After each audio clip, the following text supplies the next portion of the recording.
si ton cœur n'est pas entièrement déversé dans tes prières, ta prière n'est pas efficace. Vous écoutez Bread of Life de GRC Ministry. Mon nom est Elijah et aujourd'hui nous discutons de comment augmenter l'efficacité de ces prières.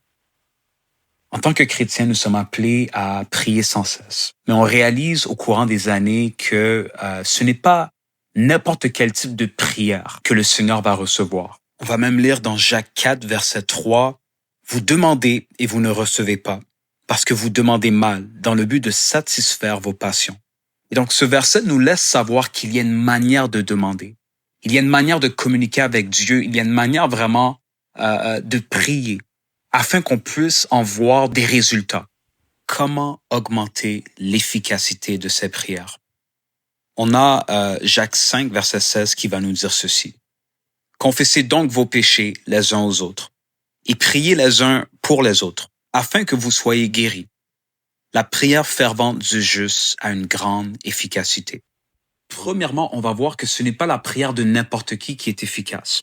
Tu peux prier avec fervence, mais si tu n'es pas juste, si tu ne marches pas dans la justice, ta prière ne sera pas efficace. Et donc, avant même d'aborder le sujet de la fervence, on peut aborder vraiment c'est quoi être juste, c'est quoi marcher dans la justice.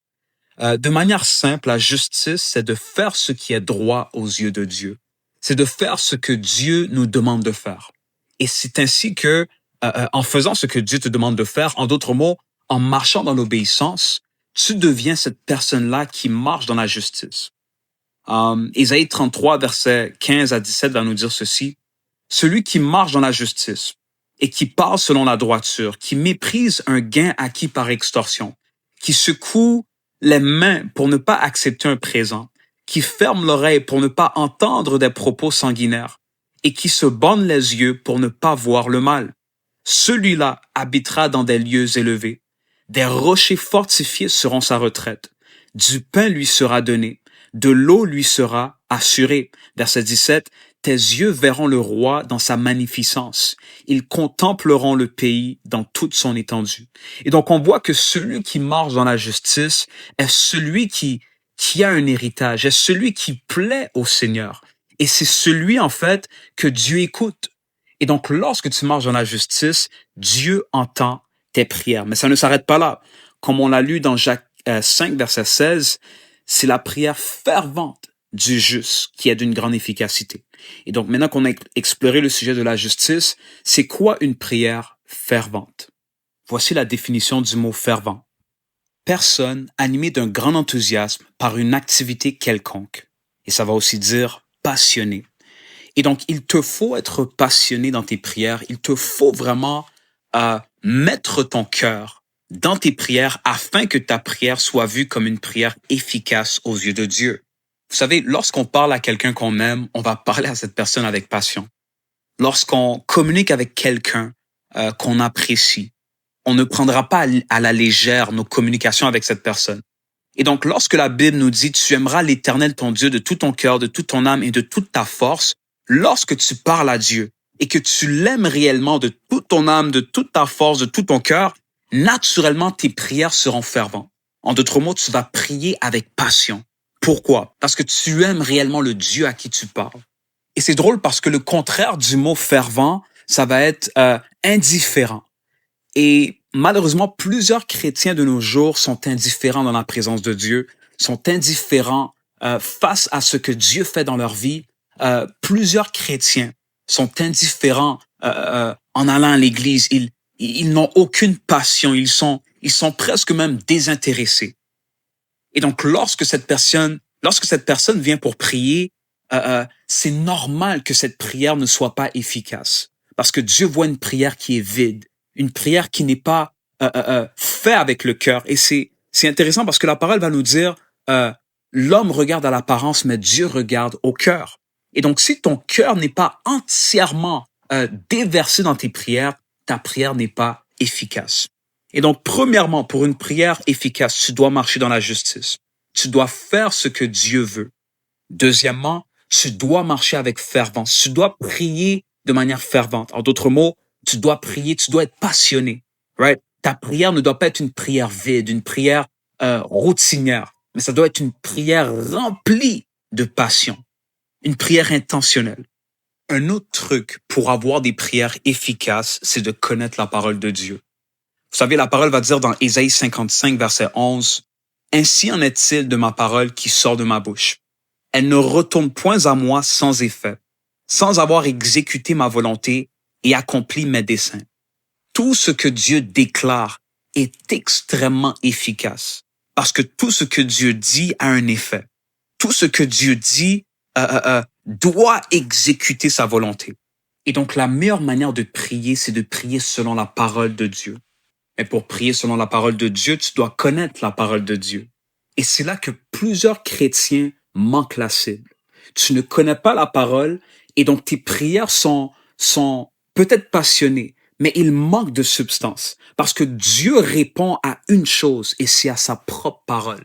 Vous savez, une réalité que plusieurs personnes doivent comprendre, c'est que les émotions ne sont pas un moyen efficace pour communiquer avec Dieu. Oui, Dieu va comprendre nos émotions, mais Dieu va répondre à sa parole. Et donc, si tu cherches une réponse, ce n'est pas de prier avec émotion, mais c'est de prier selon la parole de Dieu. Pourquoi? Parce que lorsque tu pries avec la parole de Dieu, tu t'alignes à la volonté de Dieu. Parce que la parole de Dieu révèle la volonté de Dieu.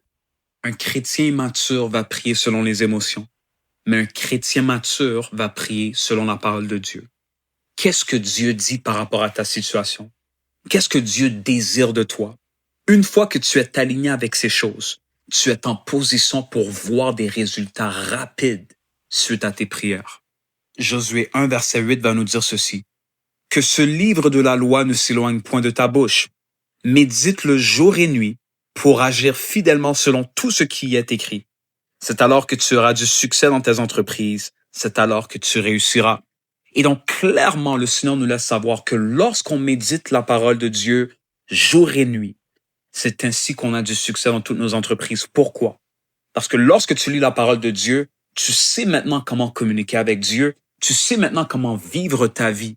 La parole vraiment va t'éclairer afin que tu puisses tout faire de manière efficace, que ce soit vivre ta vie, que ce soit prier. Et c'est pourquoi David, dans Psaume 119, verset 105, va nous dire ceci. « Ta parole est une lampe à mes pieds et une lumière sur mon sentier. » Lorsque tu connais la parole, tu peux réellement plaire à Dieu. Et c'est pourquoi la faveur n'a pas le choix de t'accompagner. C'est pourquoi la réussite n'a pas le choix d'être avec toi partout où que tu vas. Et c'est pourquoi tes prières deviennent ultra efficaces. Et donc, pour résumer, comment augmenter l'efficacité de tes prières? Numéro 1, fais ce que Dieu demande de toi. En d'autres mots, marche dans l'obéissance. Qu'est-ce que Dieu veut de toi en cette saison? Qu'est-ce que Dieu dit de toi dans la parole? Est-ce que tu obéis vraiment à ses instructions? Une fois que la réponse c'est oui, tu te vois maintenant être cette personne qui marche dans la justice. Mais ça s'arrête pas là. Il faut aussi prier avec fervence, prier avec passion. Et c'est là que ton amour pour Dieu devient ultra important. Tu veux vraiment aimer le Seigneur de tout ton cœur, car ça va se refléter dans tes prières. Une prière remplie de passion est une prière efficace, comme Jacques 5, verset 16 va nous le dire. Et pour finir, il faut connaître la parole de Dieu. C'est la seule manière d'être complètement aligné avec ce que Dieu désire et d'avoir des réponses rapides, des résultats rapides suite à tes prières. Et donc, numéro 1, marche dans la justice. Numéro 2, prie avec fervence. Numéro 3, connais la parole de Dieu. Et c'est ainsi que tu prieras avec efficacité et que tu auras des prières vraiment qui impactent des destinées, qui changent des atmosphères, qui produisent une puissance qui est nécessaire dans ces temps de la fin. Prions. Seigneur Jésus, nous te disons merci. Merci de ce que tu nous as montré aujourd'hui, comment augmenter l'efficacité de nos prières. Seigneur, c'est ta volonté que nous prions sans cesse, comme ta parole le dit. Et donc, permets-nous, Seigneur Père, de prier non seulement sans cesse, mais de prier avec efficacité, de prier avec fervence, Père, de prier vraiment étant des personnes qui marchent dans la justice, afin qu'on puisse voir, Seigneur, des résultats qui suivent nos prières et afin vraiment, Père, que ta volonté soit faite dans nos vies. Sinon, nous te disons merci pour tout ce que tu fais. Merci, Seigneur Père, pour ceux qui écoutent ce podcast. Je te prie de les bénir. Je te prie, Seigneur Père, que l'efficacité de leur prière, Seigneur, puisse être grande, afin qu'ils puissent voir les résultats de leur prière et afin vraiment que ta volonté soit faite dans leur vie. C'est au nom de Jésus que nous te prions. Amen.